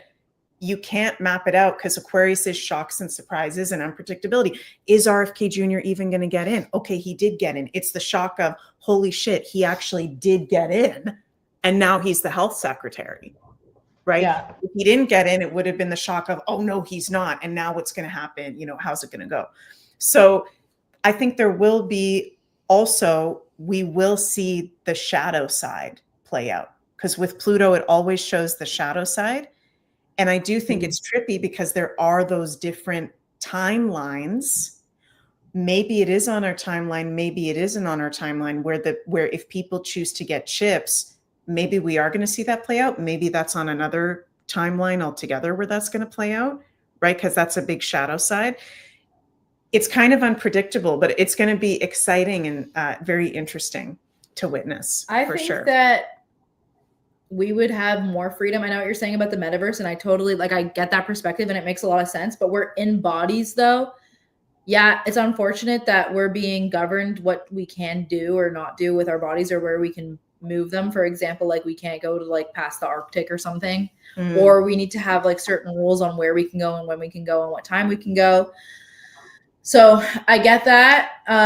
But I feel like you could experience the ultimate freedom in the physical. And I think that technology, like from an Aquarius moon standpoint, I like it because it can help you kind of like enhance what is going on. For me, at least on the inside, it can help me enhance or be able to explain or express like what I'm actually thinking or feeling, I guess. But again, yeah, like I don't want to have like, I don't want the technology inside of me. I want it to be like outside of me, where it's like helping me, or it can be helpful in certain ways. And somebody else said something about AI, and it's like, yeah, AI, like at first I was like, this is fucked, but I've used AI a bit. The thing is, like, I'm kind of scared about it because, yeah, the more information you feed into it, like the smarter it gets. But also, this is my Aquarian thinking too. I don't know where I'm going with this. I feel like probably AI, because it is like what you were saying, like metaverse and stuff like that, close to God, it's already existed forever. And I don't know, like, if it was created or by like a person or somebody just tapped into it. But I think AI has been probably around forever. And I think a lot of the history, or like a lot of the information that's already on the internet, or even books, or even buildings, or even like temples, was actually like probably created by AI or something. And I always have this like weird cyclical thought every time I'm in an ancient or sacred site or place, or if I'm learning about it, I'm like, I feel like I'm actually in the past and that's the future. I don't know how to explain that. I feel like this is already all happened or existed. And I don't know where I'm going with that, but it's kind of weird. And that's the Aquarius weirdness too. It's like, I don't know what's going on. Yeah. And going back to simplifying things, somehow the Aquarian can become like, can simplify things that are so complicated so much that I think it's good to connect to like what Taurus is like, just we're in our body. Yeah. Let's eat food, let's cook, let's take care of our families, and let's do the simple things, because you can find freedom in that, although there is like a hierarchy of shadow government controlling how or how much things cost or whatever. I don't know how to explain that or how to make any of that make sense. Those are just the thoughts that I have. No, it doesn't. It makes perfect sense. I mean, when I first heard you say that, I think that was like last year or 2 years ago. About AI? I first heard you say that and I went, holy shit. I think it's already existed. What if this is an old technology? I think it is. That is not something new. That is not something from right now. And it is even weirder than we thought, which would make sense because we're entering a time of total weirdness, which with so much Aquarius. So how could it possibly get weirder? It's like than it already is. It's like the internet. It's its own kind dimension. Of goes to Tartaria too. Don't know if you've heard about that, Vanessa, but have you heard about the Tartaria kind of? No, I've seen it, that word or whatever, but I don't know. That's when I had the download actually, because I was getting really into Tartaria and I was seeing all of like. Oh, that's where I saw it. You were posting about it. I was reading all the history about like different buildings and like the facts about who built it and like how long it took to build. And I'm like, this is like literally written by AI. I'm like, this is not real. So, okay, this is a rabbit hole I've personally dipped my toe into, but I haven't gone totally down the rabbit hole. Crazy. Of supposedly, I mean, this is freaking really interesting. Supposedly, many of the buildings around the world, very much centered in North America, are way older than we have been told. But a lot of them burnt down. But a lot of them burnt down, or when the world fairs happened in the 1800s, supposedly those were actually Tartaria buildings that they then said they built in a 1 or 2 year period to have as the World Fair buildings, and then just destroyed them all. They're literally like Atlantean temples. Yeah, this is an example, Vanessa, of one of the World Fair buildings. Look up the Chicago one. That one's insane. The US that supposedly they built in like a year or two period that they just built for that. That they just built for that in the 1800s to then destroy and tear it down.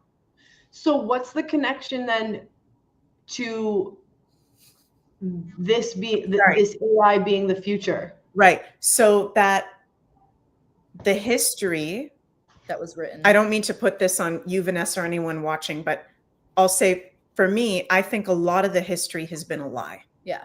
I think. Oh yeah, no, I 100% agree. Right? But what if the lie is even trippier in that actually there were whole civilizations in North America even?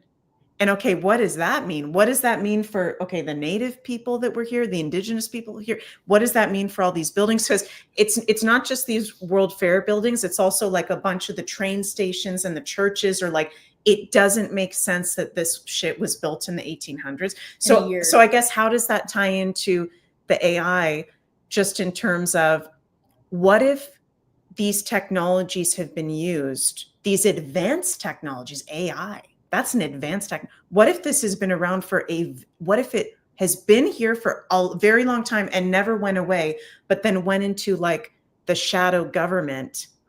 Yeah, like you can talk about what's going on at Roswell and Area 51 and things that the Vatican are hiding from them. Those are all buildings that we're not allowed to like see the information that they actually have. Like cell phones probably existed like in Atlantis, I think for sure. I think we had like technology. Oh my God. Vanessa, I got to show you something. Maybe even more advanced, like with actual crystals and stuff like that. I gotta bring something up here. But yeah, with the Native Americans too, it's like, okay, so I'm wondering, like, did the Native Americans, whatever, I don't know, like, honestly don't know what the proper term for. I think right now it's indigenous. Okay, yeah, indigenous people, whatever. I don't know what the proper term is for that, and I'm not trying to be offensive towards them. I just don't know because I don't know anything, and we've been lied to. So anyways, when they were the prominent people I bring this up? populating North America. My question is like, were they able to travel in areas where like they actually saw the buildings? Did they see the buildings? Did they know that they were there? But now maybe the people weren't in, maybe the people who built the buildings weren't inhabiting the buildings at that time. Maybe they were empty, or maybe they were coexisting amongst other people. I don't know. And it's like, if those buildings existed, why were Native Americans like living in teepees? Maybe that was a choice. I don't know, because different cultures have different beliefs. I don't know. But then it's also interesting because Native Americans, there was like so much genocide.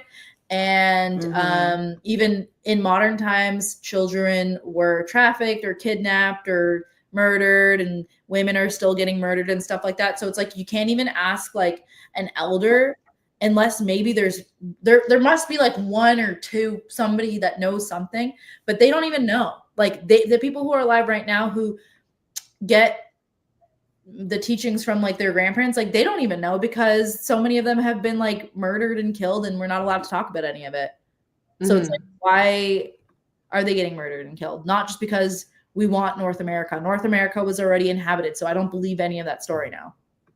That Christopher Columbus came to Canada and freaking the British came here and killed all the freaking Native Americans because of that. It's like the story has to be more. I'm not saying that the British people didn't kill North Americans or Native Americans or whatever, but the reason I don't think is we don't have it. Well, it's very disempowering to believe that, isn't it? Right? Like to believe, oh, like the Black people in the South, like there were indigenous people in America, USA, who looked African Black, not who looked Native, like we think Canadian, Navajo, Chippewa. They looked Black. And they said, oh, we took you as slaves. Now, what a disempowering belief to implant in the people, that you guys are disconnected from your land. You're from over there. You're not from here. And then people don't want to connect here. Like, this is not my land. Right. But maybe it is. Right. So what disempowering beliefs that to feed people and get confused. And what I'm really becoming present to in all of this, and Meg, we'll get to what you're showing in a sec, is like, if we're talking this AI, quantum, Willow just came out, Google's Willow chip. It's called Willow. And it's a quantum computing chip or whatever. And it has the power that is producing. It's more than we could fathom in this universe. So what's happening is that they're theorizing it's pulling power, computing power from different universes. So it's like, okay, we look back a few hundred years, and it's like, were the natives actually living? Like, why don't we know? Then they killed people and all this. But it's also like, if we're going to talk about AI and Aquarius and like the actual infinite universe, which, by the way, I'm looking for a word to use in a sentence that's not the grammatic negative. What infinite means infinite. Limitless means without limit. And we're still saying the grammatic negative. The only word I can come up with is forever, but it doesn't work grammatically in sentences, which I find so interesting that the English language doesn't have like a word to just mean infinite. Yeah. Right. What the hell? But anyway, there's some sort of cap there because English is the spelling language. So what I'm saying is, like, if all of this is happening with the Aquarius and the AI and the Willow chip and Google and Metaverse, well, it kind of completes a circuit. It completes a circuit that it would have already existed. And how did it exist? We don't know, because with quantum reality, it could literally be like a building is there and then a building is not there. And like like, if I'm going to get into my conspiracy hat, like they probably made like a little boo-boo. Like they started paying too much attention to hiding it from us, and then they had to hide it from us. And they said, fuck, now we got to go burn these buildings down. Whereas like when it was in flow, it would just be gone. Right. Because it's a different universe. It's like the universes are crossing, and it's like, oh shit. And dimensions. Like different dimensions, kind of. Essentially, yeah. And so the way quantum works is like, it very simply put, like matter responds to conscious awareness, which is totally different than the Newtonian physics we've been observing since Isaac Newton was like, gravity and all these theories started becoming what we learn. Is actually like manifestation, and all of this is is the real thing. It's like what I feel and observe and energy I put into the universe is created. And from a quantum perspective, they would observe this particle and it would show up in no measurable pattern where it was being observed, right? So it's like if people, whether it was the people in power or the people who started observing a reality where this was happening, it slowed down its like infinite vibration into a measurable time and space, becoming our matter. So like we talk about this whole like, whoa, this is trippy. Has it always been here? The answer is yes, because infinity exists. Yeah, exactly. Because it already, right? And that's like really nice to say. It's like, yeah, okay, everything is forever, but it's very interesting to be living in a time where we're starting to slow down the understanding of infinity enough to look at it through a computer. Yeah. That's weird. Has it happened before? Yeah, I guess, but like whatever, it's happening right now, and it's like, what the we can't live in like their happy little bubble that they created for us anymore, because our only source of news isn't just the local newspaper or like what the radio man is saying on the radio. It's like there is a computer with like so many people with their own different thoughts who are questioning everything. What happened to question everything, by the way? That's what I want to know. Oh. And No. Trust the science. Hello. Yeah. Like there's so much information. There's so much people doing their own research. There's so many people looking at their own things. There's so many similarities. Like I'm pointing to this thing that Meg has open that nobody can see.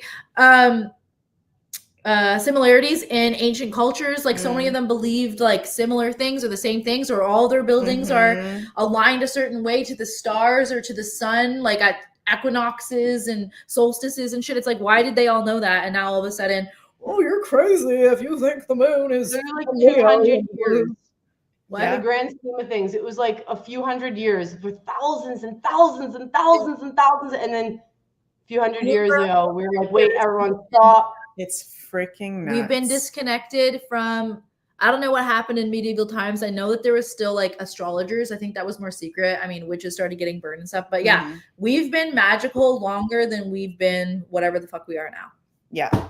Modernized. And there's certain people who are alive right now that remember, or that it's just activated in us. And other people are like really in the slumber because the consciousness is so powerful, and like the visuals are so powerful, and the frequencies are so powerful. That's another thing that people don't even talk about a lot of the times, is like, I don't know like what frequencies are being emitted like in the atmosphere at all times, like from even, I don't know like the physics, or I don't know what the proper word is, of like this LED light. Like, I don't know if there's like some chip in there that emits like a certain frequency that's supposed to close my third eye. Like, yeah, it is. Everything, literally everything is kind of poisonous. Yeah. Yeah, I just said the eyes. The music, I mean, the radio, the lights, like, I don't know. Yeah, like literally everything.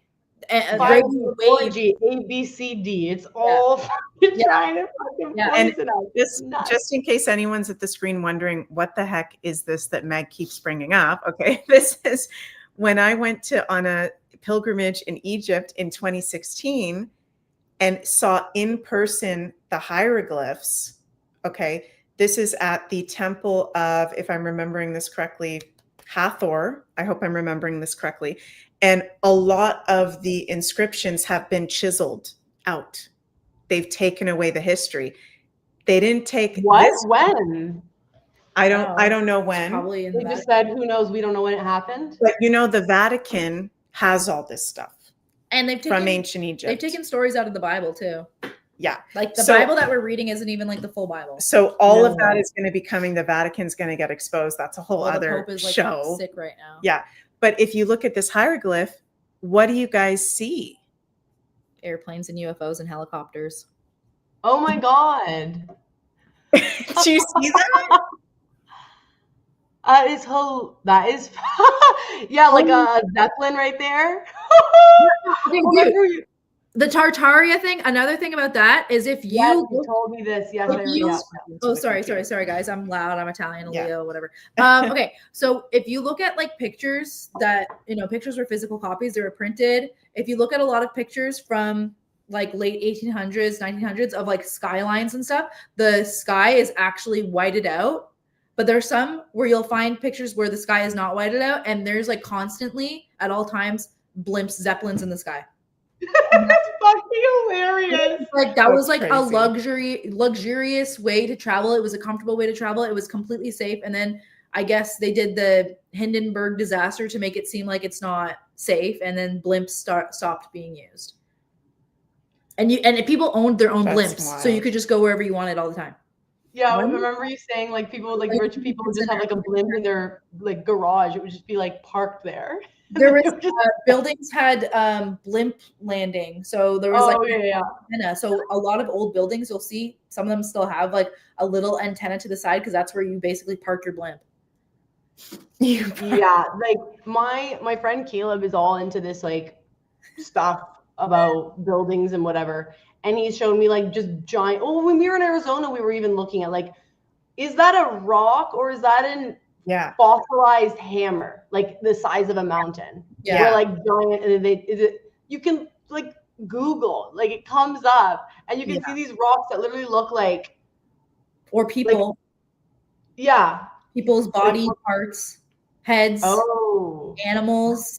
What's that dude's YouTube called?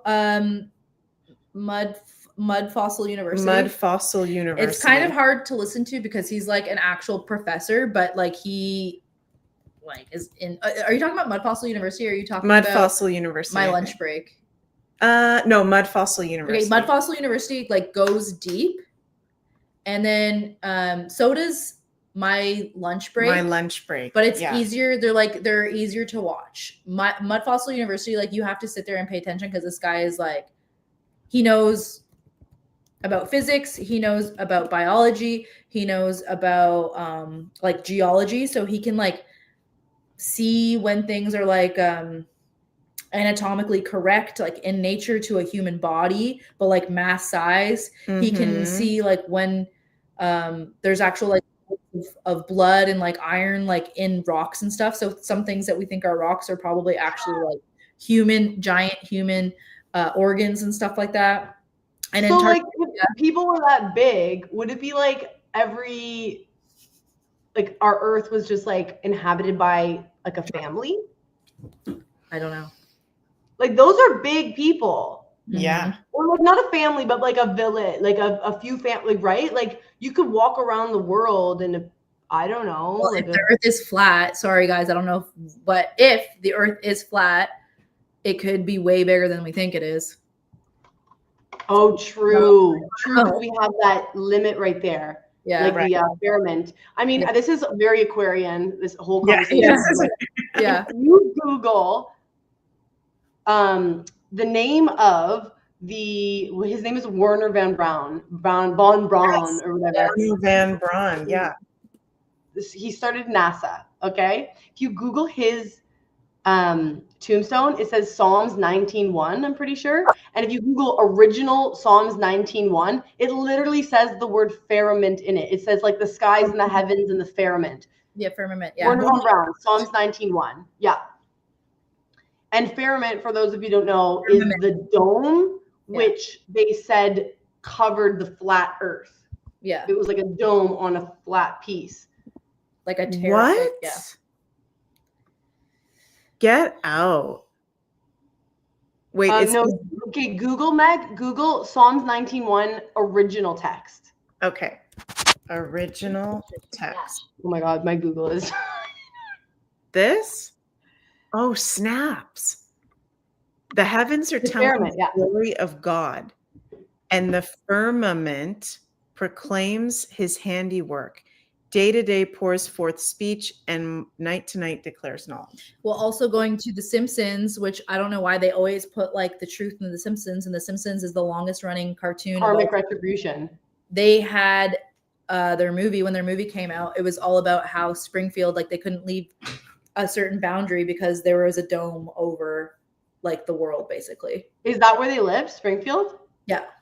Oh my fucking God, that's Springfield. Hilarious. Wow. Yeah, it's like, why would NASA like choose that? The one passage in the Bible that literally says firmament, basically meaning everything we're telling you is bullshit. Right. Yeah. I mean, you could say like the firmament like could be encapsulating the whole world, but it's just like, guys, like the reality is, and this is where I'm at with every time someone brings me like information of like the real, the truth, where it's like, oh, there's giants and this and that.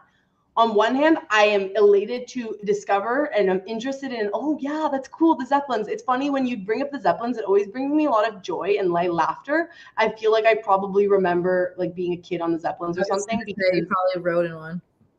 Yeah, because I always just feel really joyous around it. But it's like, I've completely like stopped doubting anything because it's like, yeah, obviously.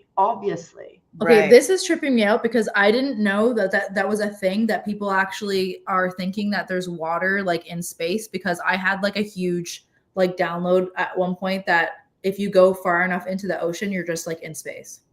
Whoa. And also people say that there's like worlds in the earth. So if the world is round, like wouldn't there be like a limit to like how deep the earth would go? Or is the earth like way bigger than what they're telling us? Because if there's a world inside of our world, wouldn't it have like, I don't even know, flat wormholes and like different dimensions and like pouring into different things. Like, I don't know if what. we literally live in a little fucking dome and are addicted to CBC, a company, like, and like people are so literally sucking the dick of what they're giving us that they're addicted to like their little vapes. Yeah, like we're so addicted to what they feed us. It's like we could literally walk out of our door tomorrow if we really wanted to and harness the power and jump into the sky. Yeah, this is 100% indisputably reality conforms to the observer effect too. Yes, that's exactly what I'm talking about. Yeah. It's like if we truly observe, but the thing is, when the collective consciousness creates the matter, it creates the life, because we have so many more conscious beings focusing on one idea. So we focus on COVID, people start dying. We focus on this, it starts happening. It's very hard for me to focus on actually opening my door and seeing a sky and falling down a sky, because it's just me. And I'm sane, quote unquote. I'm here, I'm in this world. But like, how about those people with schizophrenia? You think that's not just a weird quantum jump, that they're like, actually their bodies are here, but they're over there? Right. I think people with schizophrenia are just like interpreting like different dimensions and stuff. And it's not a practical way to live, of course, because we should be grounded in our bodies. But I think when somebody schizophrenic is saying something, like, that's actually probably happening right now. Yeah. Well, those were the medicine. Those were the people. Like, those were the people. But the problem is because, like you said, like that Piscean energy, it's not grounded. It took the village to ground and honor that. Yeah. To be able to receive the medicine in a clean way. Listen to what they're actually saying instead of being like, oh, you're crazy, here's some drugs. Yeah. For sure. Also, like I kind of experienced that with my uncle when he, you know what, I think my uncle probably had something in Aquarius. He was a Leo though. He died of brain cancer, and when he was like really sick, like a month or two away from dying, he was talking about things that like weren't relevant in the moment and that like didn't really make sense, but like spiritually, I don't know if it's like my Aquarian or something, I kind of understood, like I was putting myself in his perspective and I wasn't just ignoring him. Like everybody around us just thought, oh, he's just saying random stuff because his brain's not working anymore. But I'm like, no, he's like actually living in a certain time period and maybe having like a memory or an experience. It's like actually happening and he's seeing it as that. So I'm going to try and like meet him at that level, because he's still trying to communicate and talk to me, and it's not random and it's not stupid. It's just we can't see what he's seeing right now. So I'm going to try and see what he's seeing right now, or like be a part of that experience for him. How was it? I felt bad because everybody just thought he was just saying random shit, but like I understood what he was like. At one point he was having a conversation with me, and I think he thought he was like a little boy or something, and I was like a girl from like down the street, and like we were outside like playing like near the creek and stuff. That's wild. And I'm the sole interpreter, and that's my own perception, so I could be totally wrong because I don't know what it's like to have brain cancer, and I don't know what he was experiencing, but like I feel like that's what was happening because I was actually listening to him. Wow. Like, look at what the word dementia sounds like. What word does dementia? What? Exactly. They're in a different dimension. I know. Wow. Like, come on, that's just by chance that they just chose dementia to be, you're demented. You're in another dimension. Come on. Yeah. That's so true. Such a good point. You guys, we're getting to the 2-hour mark of talking. This is like, I feel like we could just keep going. We're going to have to do maybe some more shows along this Pluto and Aquarius topic because there's so much to unpack here. We should definitely do like a podcast like style, like cozy, like just chilling on a couch, all of us together with like our little microphones. Yeah, definitely. Drinking cacao. What did you say? Sorry, Sunny. I was reading comments. What did you say? I said we should definitely do like a format, like long version talks where we're just like chilling on the couch, like cozy with like our microphones. Yeah, totally. Yeah, that's yeah, and I'd really like to maybe do this more often now that Mars is out of out of retrograde. It's direct. Yeah, when we start talking, it's just like it's incredible. Yeah, our conversation did go pretty Aquarian, but there's a lot of, I want to point out one thing that I saw in a comment here. Yeah. Please let me just find it. Oh, okay. Maybe King of Wands says maybe some forms of dementia are living in a past life. This is really, yes. And I would like to bring forth something big for me right now. And this is like something Sunny was talking about, like this body right now. It's like, because we've been so disconnected from our spirituality and we've been so conditioned right now in the spiritual awakening, it's like, oh my God, we want to go there so badly. We can get disproportionately attached to things like our past lives and all this stuff. What I believe is like, can we wash our body? Can we shake it out? Can we scream it out, sing it out, fuck it out of ourselves? Whatever it takes, wash it with the water in order to like be here right now and experience joy, because I think that's what the collective is wanting. We'll bring it back to Pluto and Aquarius. It's like, check yourself, ground yourself, give from truth, but come here, because that's what the spiritual awakening needs. Yeah, we were witches in past life and we were burned, and I fucking know that. And I want to let it go. Yeah. But it's hard, right? Because we've been so invalidated. We've been invalidated, and finally we're like, wait a second. There's like this little niche community that's growing to a larger community of people who are open to this. And it's like, yes. And that, oh my God. And that is Pluto in Aquarius. That is the Scorpionic planet in Aquarius. It's like, we want to go there now. And it's like, no, the medicine is actually, okay, done, next. And that's fucking weird. Wow. We gotta fucking move, people. Come back here. And whatever come back here means, you have to define that. You have to check yourself before you wreck yourself. I keep saying that. It's so true, Vanessa. That's so powerful what you're saying. And I've experienced that so much working in the spiritual field. There's so much emphasis on your fucking past lives. Okay. Yeah. We are here right now. Exactly. Yeah, we get a life. Yeah. And yes, as an astrologer, sometimes you can see the past lives in the chart where it's important to be aware of, okay, is there something big actually that's unresolved? Because sometimes that is the case for some people. But resolve it. And I could be wrong about this. This is my own interpretation. That is not most people. For something, what does unresolved mean, though? If someone has gone through something extremely traumatic in their most recent past life, and then bam, died, came here, right? Because something I've personally experienced from my own psychic mediumship, my own kind of journey, is I feel like there are some people that, based on some traumatic experiences, will come right back into another life. Right away. And that's not everybody, but I have felt that with some people where, okay, if there is a trauma, okay, there is something to maybe work out there, right? But it's not it can be worked out, but it's not the main focus of this lifetime. And going back to just be here now. And also in the spiritual community, how some people are fucking obsessed that they've been, an Egyptian goddess, or I was Marie Antoinette, or I was this. It's like, who cares? You're here now. Yeah. You are That is here true. now. In everyone, like Exactly. if infinite forever consciousness exists, like you've literally been everyone. Exactly.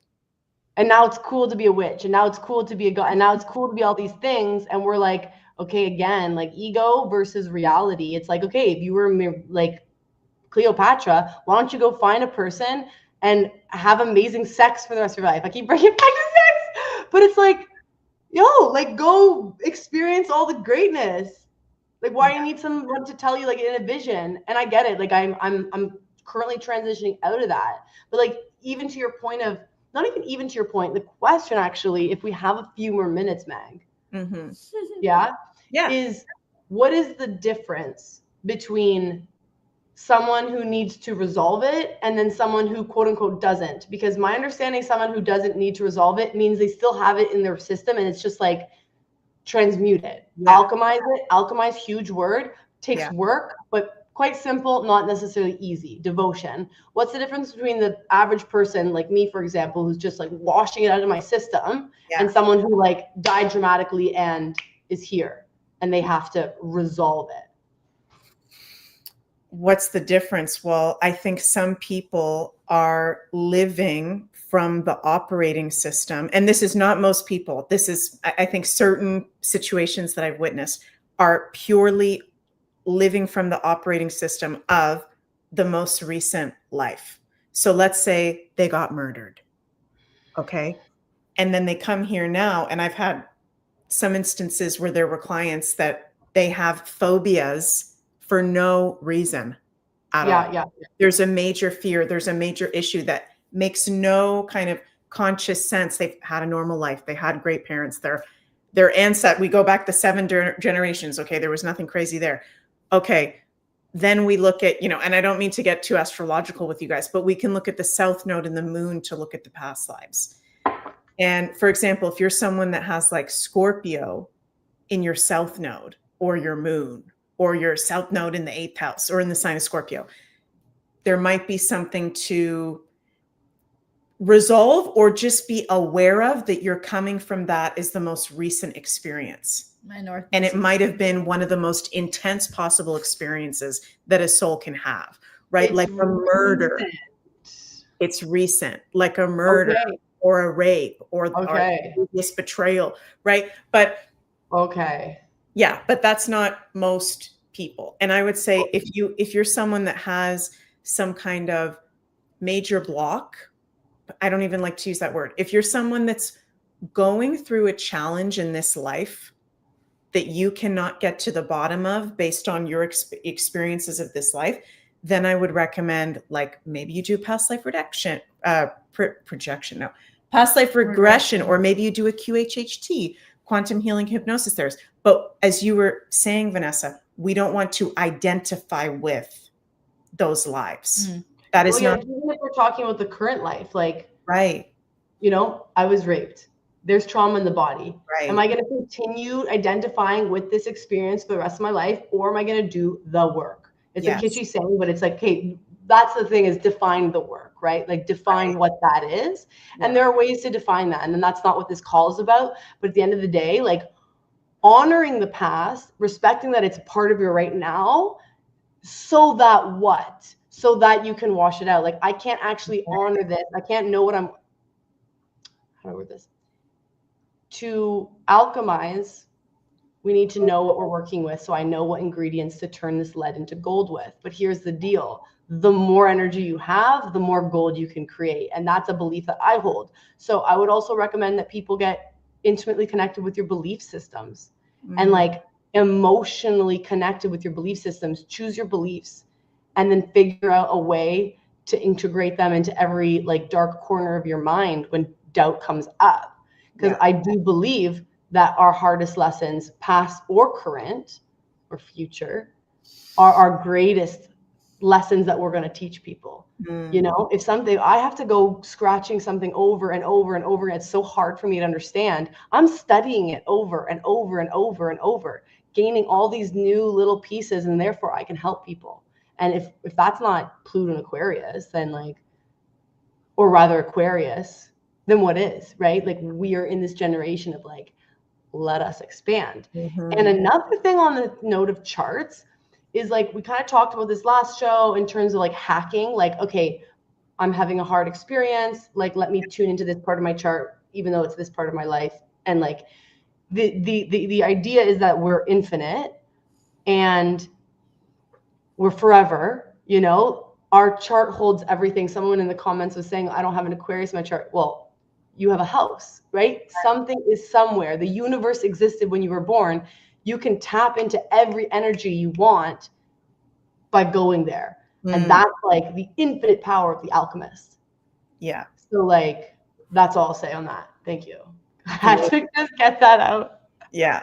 Love that. Beautiful. So yeah, amazing conversation and time. Thank you, Vanessa, for your time and your wisdom. And thank you, Sunny, for your time and your wisdom. And thank you, everyone, for joining us. And we will be back sooner than later with some more sharings from the three of us together. So we'll be announcing some things pretty soon. And Sunny and I have something that is going to be coming out. We're not going to say exactly what it is right now, but within the next week or so, there's going to be something that we've been working on coming out. So we're excited about that. And yeah, you guys can go follow Vanessa if you'd like to on Instagram at Water Mama Vanessa to keep up to date with all your magical offerings. And Sunny's Instagram is at Sunny from Pluto, as well as the Scorpling Shop, Crystal Boutique. Thank you guys so much for joining us. We love you so, so much. Sending lots of cosmic love your way. Please remember to like, share, and subscribe to the Meg Moonbeam YouTube, Rumble, and X channels. And we're going to ride these Aquarian waves. Can I say something? Yeah. By the way, when Vanessa was looking for a word, Tim with his Aquarius self said eternal. Maybe that's the word that you're looking for. And also to Tim, who is Marsh Oak Dojo, happy belated birthday. Oh, happy belated birthday. Thank you, Tim. I'm going to look into the etymology of that. That's Eternal. crazy that I haven't thought about that. My boyfriend's band is literally called Eternal Soul. So I haven't even thought of that. Sometimes, again, like that goes with the overcomplicating things. Sometimes like the answer is right in front of our face and we are overcomplicating things. Mm-hmm. Yeah, I'm like, my three mains are the three airs too. So I'm like, yeah. Okay, guys. Okay. We love you. Thanks for tuning in Love with you, us. everyone. Thank you. Soon. Bye. Bye.